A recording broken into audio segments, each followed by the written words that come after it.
May nag-comment dito guys, ang sabi niya gustong gusto yan ng baby ko. Ako rin guys, 3 yung mga anak ko and yes, lahat ng flavors gustong gusto talaga nila guys. Kahit naka-ref pa yan or kahit hindi ko nilagay sa ref, gustong gusto pa rin nila.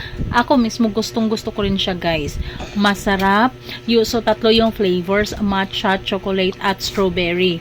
Kahit saan dyan sa flavors na yan, masasarap talaga yan. At yung isang box na yan, imagine mo 1 kilo na yan. Yung 1 kilo, 80 to 90 plus yung laman.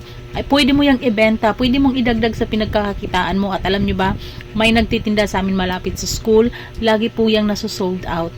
Yung mga estudyante kadalasan yung bumibili niyan. Lalo na kapag natikman mo yan guys, paulit-ulit mo na siyang, like kahahanap-hanapin mo na siya.